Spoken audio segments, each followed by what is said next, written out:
Bueno, hola, bienvenidos a Ticoiro Responde. Mi nombre es Luis y bueno, este es nuestro microprograma oficial en el cual buscamos dar respuesta a las preguntas que nuestros clientes nos plantean. Ojalá que el video de hoy les guste, la sesión de hoy les guste. Vamos a estar hablando de cervezas de adjuntos. Entonces, bueno, sin más, arrancamos. Igual le recuerdo a todo el mundo, si en algún momento tienen alguna pregunta, por favor déjenlo en la sección de comentarios y cuando terminemos de ver la presentación, pues ahí estaremos revisando preguntas y tratando de dar las respuestas respectivas, ¿ok? Ok. Bueno, entonces, ¿cuáles son los objetivos que vamos a tratar el día de hoy? Vamos a entender qué es una cerveza de adjuntos, conocer los ingredientes alternativos a la malta, que son más comúnmente usados, conocer técnicas y consideraciones al trabajar con estos ingredientes. Em, bueno, les comento que cuando estaba planificando pues esta sesión, pues estaba pensando hablar tanto de adjuntos que se utilizan en el macerado como lo que son azúcares. Sin embargo, creo que lo mejor es dividir esto, entonces realmente vamos a hacer dos sesiones. Vamos a hablar hoy más de la parte de los adjuntos que se utilizan en macerado y tendremos otra sesión en la cual hablaremos de otro tipo de ingredientes. Entonces, básicamente, ¿qué es un adjunto? Es una fuente de azúcar fermentable que va a sustituir a la malta. Entonces, tenemos aquellos que nos pueden aportar almidones y que entonces tendremos que convertir en azúcares utilizando un macerado, y están aquellos que ya traen sus azúcares en forma natural y los podemos utilizar directamente tanto en la parte del hervido como en la parte de fermentación. Y bueno, por acá vemos algunos de esos que estoy mencionando. Por ejemplo, tenemos lo que es el arroz, el maíz, el centeno, la avena, por ejemplo.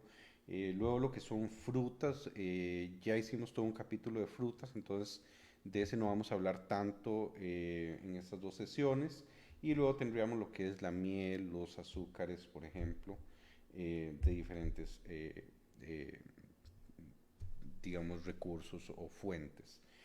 Bueno, esta es una de las fotos que a mí me encanta poner cuando estamos hablando de las diferencias de lo que es cerveza artesanal y de lo que es cerveza industrial. Y simplifica en esas botellitas cómo vemos que una gran cantidad en el uso de adjuntos en lo que es cerveza comercial, maíz, arroz, la malta, hasta puede haber un poco de azúcar y una cantidad se ve pequeñita de lúpulo. Mientras que cuando vemos cerveza artesanal, pues ya vemos la malta utilizada al 100%, algunas maltas de colores especiales. Vemos como también el uso de lúpulo es mucho más fuerte. Y eso es lo que normalmente cuando hablamos de cerveza artesanal, la gran mayoría de personas asocian, ¿verdad? Asociamos que no, los adjuntos no son buenos, no, los adjuntos no los queremos en cerveza artesanal. Bueno, vamos a hablar hoy de que en realidad eso es un poco debatible, hay algunas cosas que nos pueden aportar los adjuntos que son interesantes. En cerveza industrial principalmente se utiliza, bueno, para bajar los costos de producción, sí, muy cierto, son ingredientes mucho más baratos, pero también mucho para aligerar el color y el sabor, eh, que de nuevo no necesariamente tiene que ser así.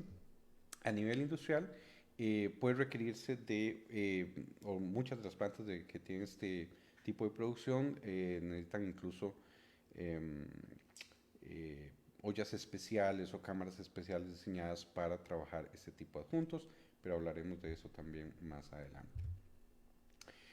Bueno, cuando hablamos de adjuntos en cerveza artesanal, estos son aceptados cuando lo que nosotros queremos es aportar un sabor especial o una característica especial a nuestra cerveza. No se ve bien el usar adjuntos si simplemente lo que queremos es reducir costo de producción. Sin embargo, al fin y al cabo, esto es una decisión comercial, ¿verdad? Entonces, o incluso de gusto. Entonces, tampoco es que no podemos hacer cerveza artesanal y utilizar adjuntos. Bueno, entonces, como decía, nos vamos a centrar más en lo que son adjuntos enmacerados y los dos más importantes que vamos a ver referenciados, los dos más importantes que se utilizan en cerveza industrial también, serían el maíz y el arroz. El maíz y el arroz son bajos en proteína y esto permite aligerar el cuerpo de la cerveza, lo cual pues es muchas veces lo que está buscando el productor industrial, ¿verdad? Una cerveza ligera, fácil de tomar, que no canse el paladar para que te consuman más cervezas, ¿verdad? Eh, Carece de poder diastático. Para el que no está familiarizado con el término, el poder diastático se refiere a la cantidad de enzimas que ese grano tiene, y esas enzimas son necesarias para poder transformar los almidones del grano en azúcares. Entonces, este tipo de ingredientes carecen de esas enzimas, y eso nos va a obligar, como vamos a ver más adelante, a tener que combinarlos con productos o ingredientes que sí nos aporten esas enzimas. Eh, el otro detalle es que este tipo de productos, el arroz y el maíz, tienen que ir por un proceso de gelatinización. Esto es básicamente lo que va a permitir que se libere el almidón. Si este proceso de gelatinización no se da, pues no vamos a tener una buena conversión en azúcares. Y esto sucede con todos los granos. De hecho, lo que pasa en el caso de la malta es que precisamente el proceso de malteado nos entrega un producto que ya tuvo ese proceso de gelatinización pues muy avanzado, ¿verdad? Entonces no nos preocupa en ese caso.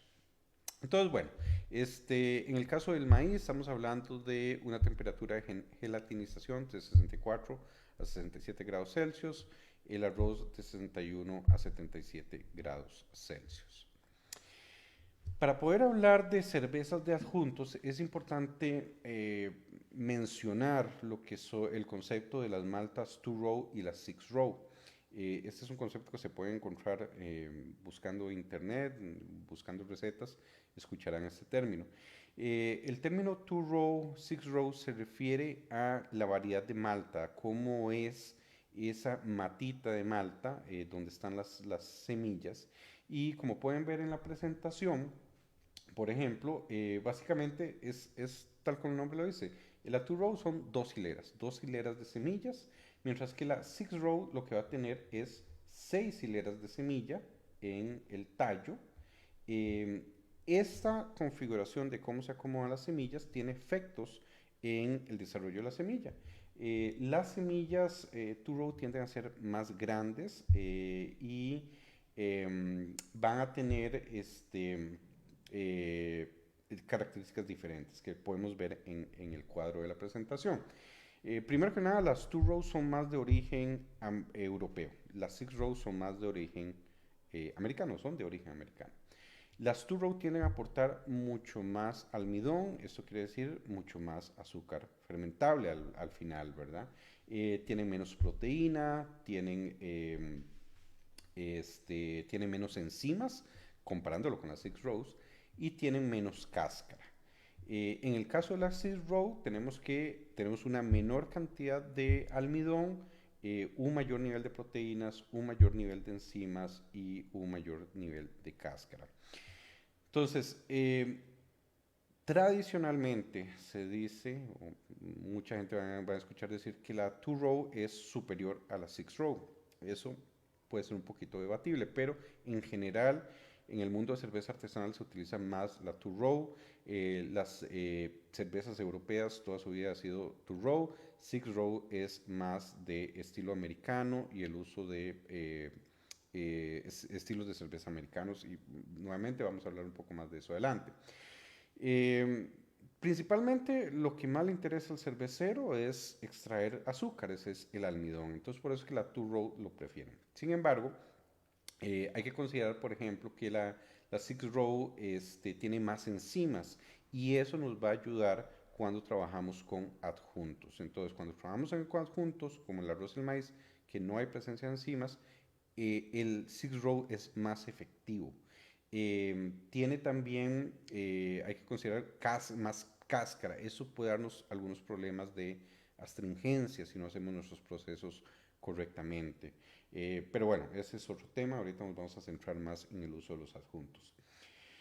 Bueno, entonces como decía, son bastante útiles y hay que entender que hay características de la historia de las condiciones agrícolas que tenía Estados Unidos. Recordemos que Estados Unidos es un país que se desarrolló por inmigración, ¿verdad? Y pues llegaron los europeos querían tomar su cerveza, pero lo que se encontraban es que ahí no se daba la two row, se daba la six row. La six row tiene mucha proteína, ya lo vimos en el cuadro anterior, tiene mucha proteína, eso tendía a dejar las cervezas pues más turbias y no se daba tan bien la cebada, digamos, se daba mucho mejor el maíz.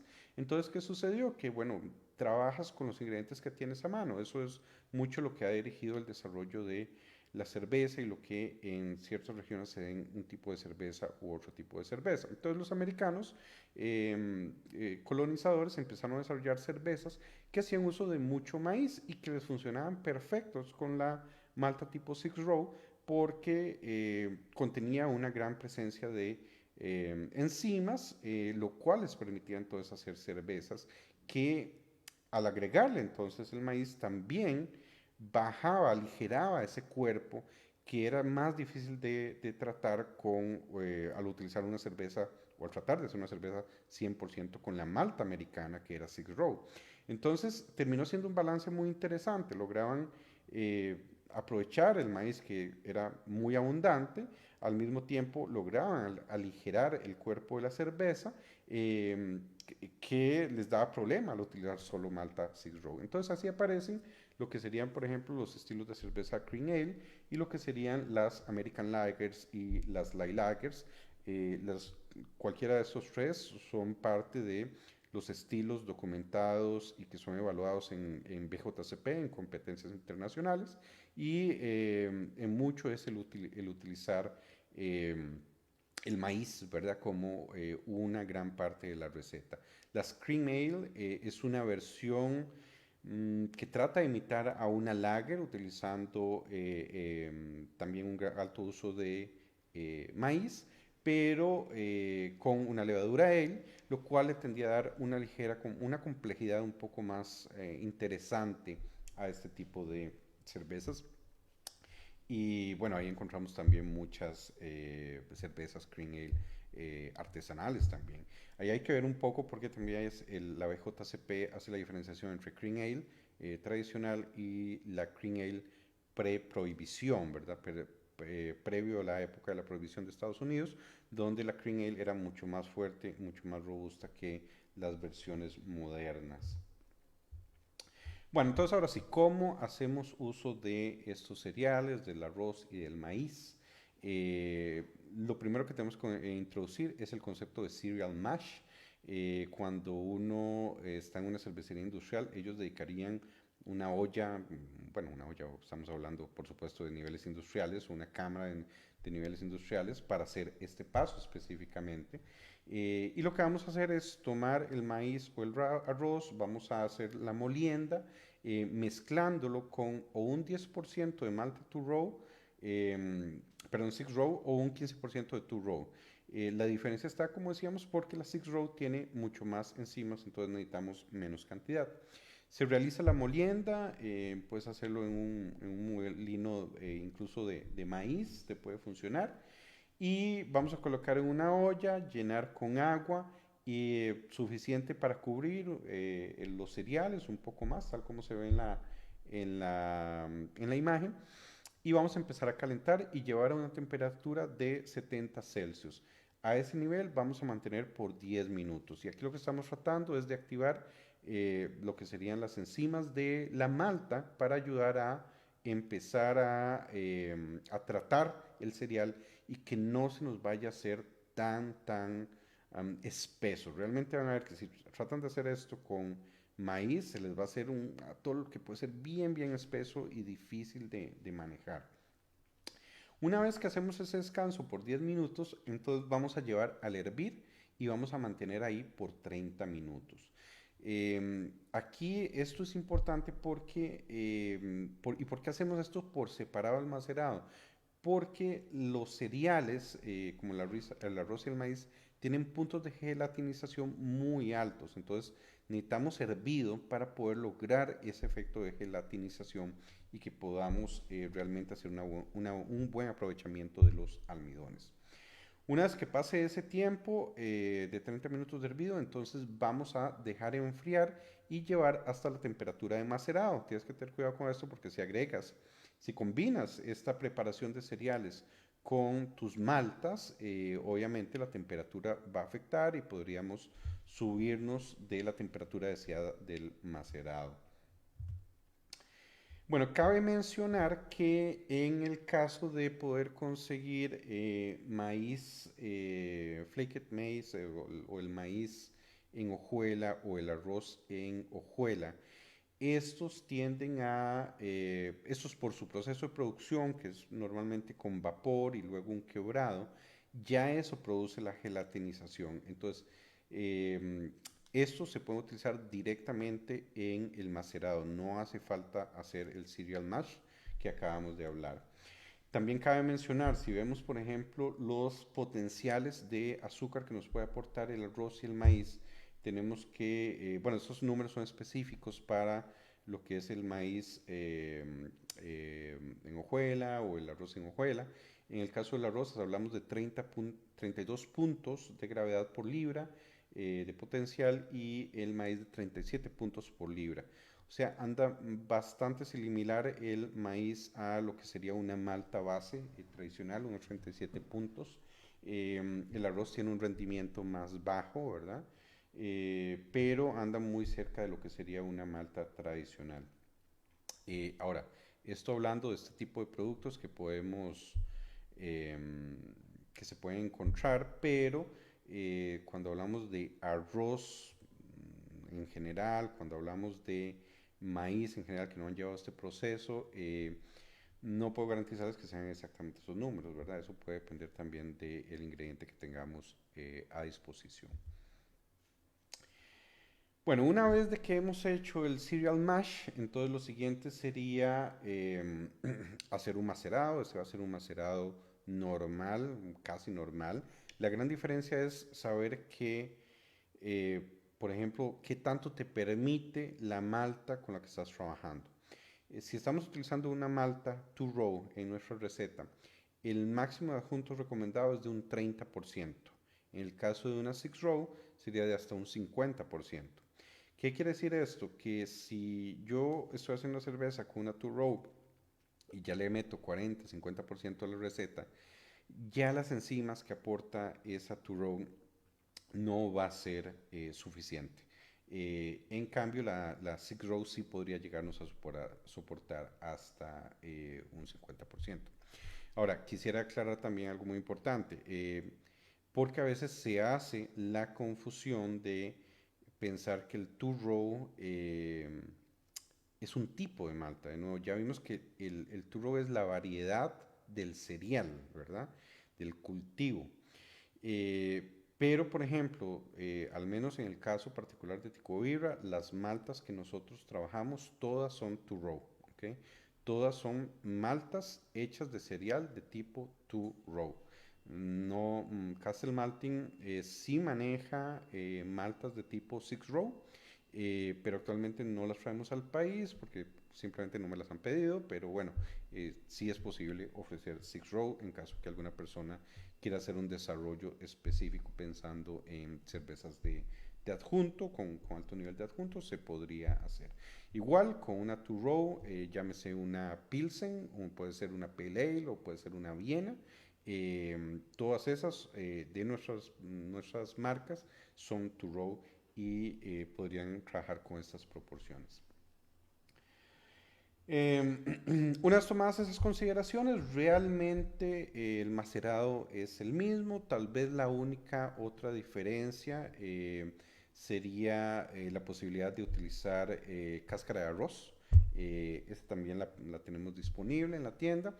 Y la cáscara de arroz no se utiliza para aportar sabor o almidones o azúcares, es simplemente para ayudar en el filtrado para aquellos cerveceros que trabajan con técnica de lavado de granos, con sparging, recirculación, porque si no, esta cama que genera de granos que se generan con la combinación de el maíz puede darles problemas, puede atascar el sistema de drenado de líquido y entonces ahí se nos vuelve un problema y esto es algo que a nivel industrial, a nivel de cervecerías artesanales, pues sí tienen muchísimo cuidado porque las cervecerías artesanales siempre, las cervecerías en general siempre trabajan pues con un lavado y con un recirculado.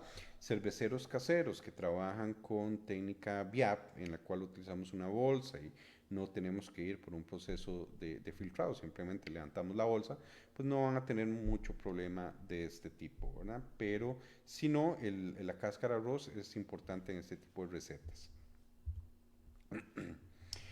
Bueno, entonces, como vemos, no es muy complicado el hacer una cerveza que lleve maíz, una cerveza que lleve arroz, nada más tenemos que tener cuidado de hacer el cereal mash y tenemos que tener las consideraciones del tipo de malta que estamos utilizando por la cantidad de enzimas que nos vayan a aportar. Ahora, hay algunos otros adjuntos que podemos utilizar que son más pensando en aportar algo especial a nuestra cerveza. La avena es uno de esos. La avena es bajo en almidón, es alto en proteína y es muy alto en betaglucanos. Principalmente la avena se utiliza para aportar cuerpo, textura, cremosidad y muy particularmente en cervezas stouts, por ejemplo, porters podría ser, es muy utilizado para eso. Eh, Y bueno, realmente si no han tenido la oportunidad de probar una cerveza stout con avena, háganlo, va a sentirse bastante el paladar, esa cremosidad que nos aporta la avena. Ah, por cierto, para avena, entonces lo podrían utilizar directamente en el macerado si compran ya esta avena instantánea de supermercado, esa les va a funcionar bien y, y bueno, no lo utilizan directamente porque ya hay gelatinización en ese tipo de producto. El centeno o rye es principalmente utilizado para aportar un sabor especiado, ese es su uso principal, eh, para traer un sabor diferenciador a estilos clásicos. Entonces, por ejemplo, ahí ponía, creo que esta es de Founders, una cerveza de Founders, que es una rye IPA. Entonces puedes tomar y hacer tu rye blonde ale, tu rye pale ale, tu rye IPA, etcétera. En el caso particular de los productos que nosotros ofrecemos, la Chateau Rye, esa es una versión malteada sin cáscara, entonces no nos da tanto problema con lo que es astringencia, el no tener cáscara, y bueno, ya tiene un malteado, ¿verdad? Lo podemos utilizar directamente en macerado. Trabaja muy bien en single infusion mash o infusiones simples, ¿verdad? Que es lo que la gran mayoría de cerveceros caseros utilizan. Y también muchas cervecerías se enfocan en single mash.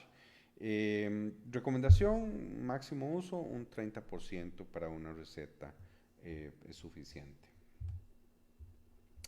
Cebada no malteada. La cebada no malteada es utilizada principalmente para mejorar la retención de espuma. Es difícil de moler, la cáscara es bastante dura. Y en exceso puede tender a producir problemas en el lavado de los granos, por esto que al no estar malteada hay mucha presencia de betaglucanos, se da viscosidad y entonces nos puede dar problemas. Pero usado en cantidades pequeñas trabaja bastante bien para aportar eh, retención de espuma, cuerpo a la cerveza.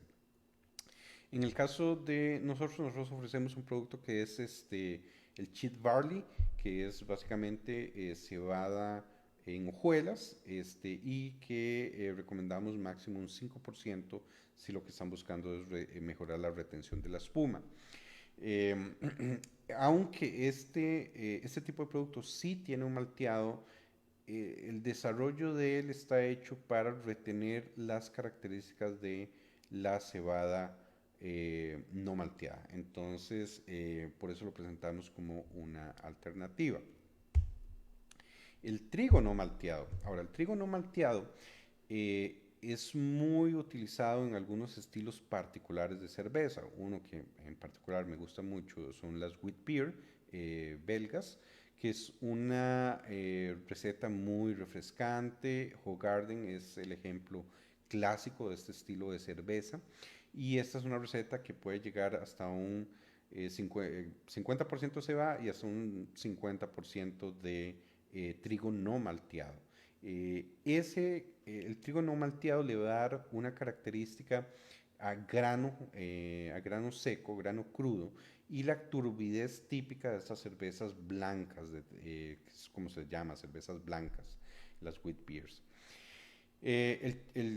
Entonces, hay otros casos, por ejemplo, las cervezas lámbicas también utilizan trigo no malteado por otras razones, no tanto por ese efecto que le da la wheat beer, pero se utiliza bastante en ese tipo de recetas. Entonces, de nuevo, hay cierta historia, ciertos estilos históricos que hacen uso del trigo no malteado. En el caso particular de nosotros, la alternativa que manejamos es el cheat wheat o nuevamente sería un trigo en hojuelas que también tiende a conservar las características de trigo no malteado, a pesar de que tiene un malteado. Ellos le hablan de un malteado ligero, es una germinación súper corta para mantener esas características del trigo no malteado. Aquí nuevamente lo podrías utilizar tanto el trigo no bueno, el cheat wheat o el cheat barley se pueden utilizar directamente eh, en macerado. Y si lo quieres utilizar simplemente para retención de espuma, entonces un 5% sería suficiente en tu receta. Bueno, entonces, conclusiones, aunque aunque los adjuntos tradicionalmente pueden tener una mala connotación en el mundo de cerveza artesanal, nos pueden ayudar a aligerar el cuerpo de las cervezas, como vimos en el caso de las cervezas americanas que tenían ese problema con las proteínas, eh, aligera el sabor, en general hace que el producto sea más ligero, ¿verdad? Más fácil de tomar. Entonces, si lo que estamos buscando es tomabilidad, y nos importa sacrificar un poco el sabor, bueno, también es posible, ¿verdad? Y lo podemos lograr con este tipo de ingredientes. Vimos también de que se requieren algunos pasos adicionales, ¿verdad? El cereal mash es necesario si queremos utilizar el maíz o el arroz en este tipo de ingredientes, en este tipo de recetas. Y que también hay un número de adjuntos que podemos estar utilizando, no tanto por un reemplazo del azúcar o no tanto por aligerar la cerveza, sino más bien porque queremos un efecto especial en nuestra cerveza. Entonces, esa característica picante que nos da el rye, la textura que nos da la avena, retención de espuma, ¿verdad? O características como la que queríamos en la wheat beer. ¿Okay? Bueno, esta es de nuevo el tema que teníamos para el día de hoy. Veamos a ver entonces cómo estamos en cuanto a lo que serían las preguntas que nos hayan dejado por acá. Bueno, por acá Adrián Rojas nos pregunta. Bueno, Adrián menciona que él hizo una tanda de cerveza y que ya está fermentando, pero al medir el mosto me dio 1.030. Debía de darme 1.052, 1.054. ¿Qué pasa con eso? ¿Voy bien o mal? ¿Qué habré hecho mal? Y tips que das para llegar lo más aproximado al final de las medidas. Bueno, 1.030 definitivamente, número uno, estoy entendiendo que esa es la gravedad que te dio en el momento de que estabas empezando, en que colocaste el mosto en el fermentador, me diste la gravedad y te dio 1.030, estabas esperando 1.052, es una diferencia muy importante, eso es indicación probablemente de un bajo rendimiento obtenido de las maltas y ahí tendríamos que revisar tu proceso. Lo que más te puede estar afectando en obtener un buen rendimiento de las maltas es temperatura. Por ejemplo, si se te subió mucho la temperatura y no te diste cuenta, pudiste ya desinhibes algunas enzimas, ya las enzimas no van a trabajar y no vas a lograr una buena conversión de almidones en azúcar. El otro podría ser pH, ¿verdad? El pH es algo que deberíamos acostumbrarnos a medir. El pH no tiene tanto efecto en ese rendimiento como sí lo tiene lo que es la temperatura, ¿verdad? Pero es otro de los factores que podrías estar teniendo problemas. Habría que ver si hay algún problema también de la molienda, tal vez si la molienda no se quebró bien el grano, darle una revisada a ese punto también. Eh, y bueno, siempre puede haber cuestiones relacionadas con eh, mala medición del agua, por ejemplo, que utilizar más agua de lo que se quería, pero no mencionas eso, entonces asumo que no es el caso.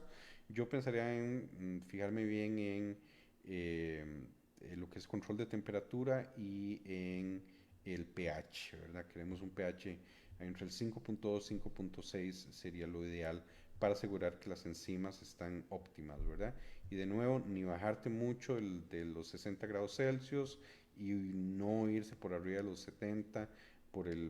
Todavía si te bajas, puedes volver a subir. Si te pasas mucho, puedes inhibir enzimas y ya ahí sí ya no hay mucho que podamos hacer si ya inhibiste las enzimas.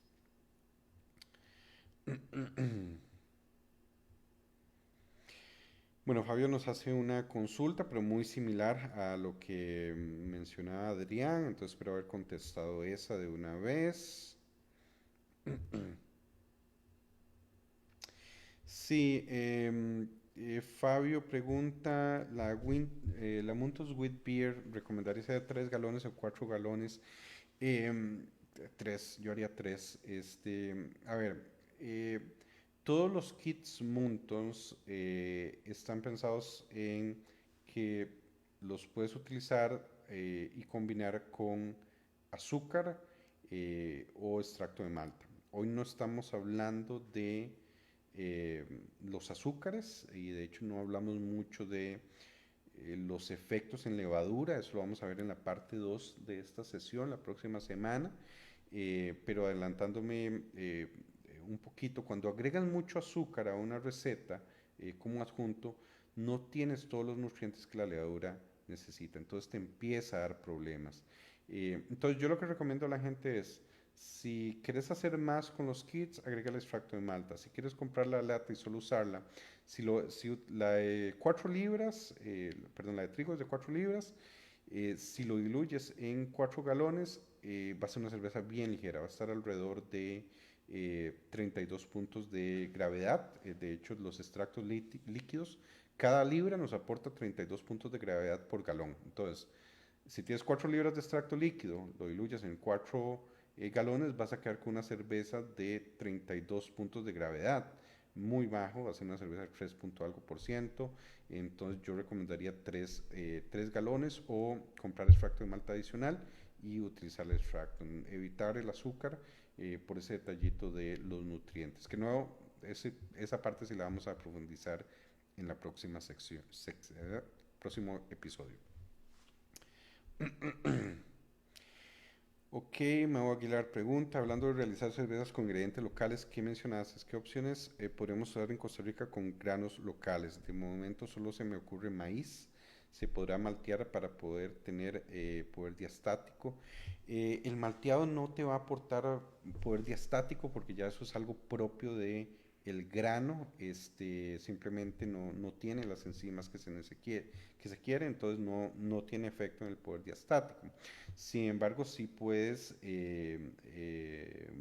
cualquier grano se puede maltear, pero ese malteo ya no es pensando en obtener poder diastático, es en preparar el grano, transformación de betaglucanos, transformación de proteínas, etcétera, etcétera. Entonces, se puede hacer.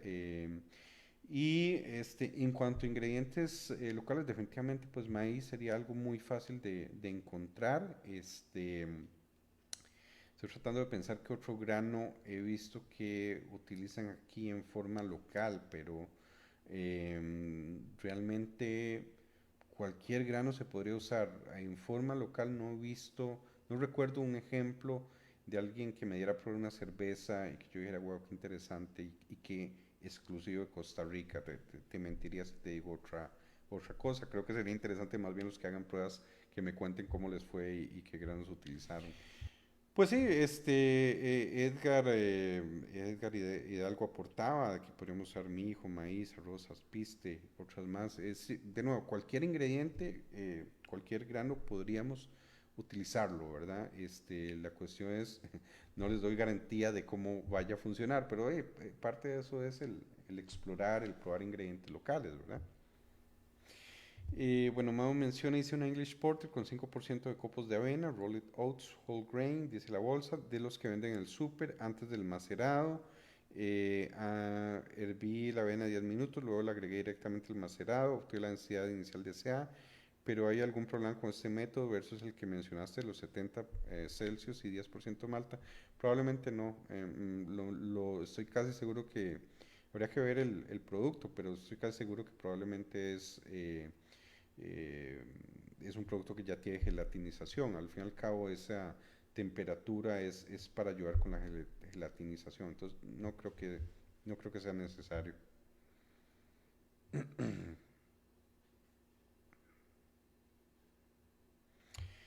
Eh, Félix, Félix hizo el comentario, se midió la densidad específica luego del macerado, es una medición no tan mala, con el hervido siempre sube la gravedad. Sí, es un comentario muy apropiado, ¿verdad? Por eso hacía la consulta de cuál era. Cuando hablamos de cervezas eh, 100% granos, se puede hablar de que hay la densidad original o gravedad original y la gravedad inicial. La gravedad inicial es la que se mide al momento de terminar el macerado. La gravedad original es la que se mide al momento de poner en el fermentador. Y la diferencia entre uno y otro es que lo que sucede en el intermedio es un hervido donde hay evaporación de agua. El agua se evapora, pero los azúcares no. Entonces, tú podrías tener una gravedad inicial, o sea, después del macerado, de 1.036, que al hervir vas a concentrar los azúcares y terminas con una gravedad de 1.052, 48, algo por el estilo, depende de varios factores como eh, qué tan potente fue el hervido, ¿verdad? Y tu olla. Eh, bueno, Adrián pregunta que volviendo al tema de la cerveza con baja gravedad, ¿la cerveza entonces ya no sirve? Pues yo no diría que no sirve, simplemente no, probablemente no va a ser la cerveza que esperabas, va a ser una cerveza muy ligera. Si hubo mucho, eh, si realmente no lograste convertir todos los almidones en azúcares y te quedó más almidón eh, en el mosto, eso tiene algunos problemas, ¿verdad? Que pueden venir con el tiempo, problemas de estabilidad de la cerveza a través del tiempo. Estás dejando el almidón ahí, es un alimento extra para potenciales contaminantes, entonces podrías tener, podrías tener algo ahí no deseado, ¿verdad? Se pueden dar esos problemas de gushing cuando abres la botella y empieza a salir en forma muy brusca. Yo normalmente le digo a la gente, no la botes, o sea, espérate, espérate, pruébala para ver cómo termina la fermentación y decide ahí, pero probablemente solo por ese hecho no quiere decir que haya que votarlo, creo que sería el punto. Bueno, Fabio hace la consulta que aparte del lúpulo se le puede agregar otras cosas a los extractos Muntons por el simple hecho de experimentar y jugar con los sabores, manteniendo el estilo de un cervecero principiante con kit básico. Sí, claro, o sea, yo no veo ninguna razón por qué no hacerlo. Muchas veces nosotros recomendamos que el kit Muntons lleven algo también de maltas. De- to- a- Al fin y al cabo, los kits funcionan bien, pero no deja de ser un producto ya procesado, ¿verdad? Entonces, si le agregas un poco de maltas especiales, le agregas un poco más de lúpulo, pues ese kit va mejorando bastante, ¿verdad? Entonces, yo sí recomendaría que si quieren hacer la prueba, sí, puedes utilizar un poco de maltas, hacer un steeping, 30 minutos con maltas especiales, luego usar el kit, lo hierves un ratito y le agregas lúpulo, todo eso se puede hacer. Y si quieres otros ingredientes, especies, sí, pues también se puede. Claro, obviamente siempre lo mejor es pues tener una base, ¿verdad? Antes de experimentar mucho con ingredientes especiales, primero saber que tienes una buena base, una cerveza que ya te gusta, y después ya ir empezás a hacer cambios. Bueno, Adrián seguía preguntando, como mencionaba, yo diría que yo no me preocuparía mucho. De nuevo, si te molesta un poco el hecho eh, del nivel bajo de alcohol, bueno, también podrías agregar frutas en fermentación, ¿verdad? Que vas a subir el nivel de alcohol y podrías quedar entonces con una cerveza que se adapte más a lo que estás queriendo, ¿verdad? Si el caso es el hecho de que sea tan baja. Obviamente ya es otra receta diferente a tal vez lo que estabas pensando al inicio. ¿Ok? Bueno, creo que esas son las preguntas que tenemos hasta el momento. No sé si habrá alguna otra que quieran hacer. Ujú. Vamos por acá. Em, ok, bueno, creo que esas serían las preguntas. Sí, como les digo, ahí este es un tema muy común cuando se está empezando con técnicas de 100% granos, no alcanzar la gravedad esperada, puede pasar perfectamente. De nuevo, revisen temperaturas de macerado, revisen pH, em, revisemos la cantidad de agua a utilizar, molienda, ¿verdad? Y si ya llegamos a ese punto donde ya está el fermentador y de verdad está muy bajo, bueno, ya la única otra forma sería en el momento de la fermentación, pues aportar más azúcares y hacer una segunda fermentación utilizando frutas, utilizando miel, etcétera. Que por cierto vamos a hablar un poco más de eso entonces en la parte 2 de estas sesiones la próxima semana. Sí, correcto, sí, sería que va a quedar más baja el alcohol, ¿verdad? De nuevo, ahí pueden suceder, no es lo ideal, hay que entender eso, pero si todo lo demás está bien hecho, probablemente el único problema sea que sea muy baja en alcohol. Bueno, de verdad que les agradezco montones por habernos acompañado el día de hoy. Ojalá que les haya gustado la sesión y la próxima semana entonces venimos con la segunda parte donde nos vamos a enfocar más en el uso de adjuntos de tipo azúcar, aquellos que utilizamos o en el hervido o en el momento de la fermentación. Bueno, muchas gracias y que tengan buenas fermentaciones.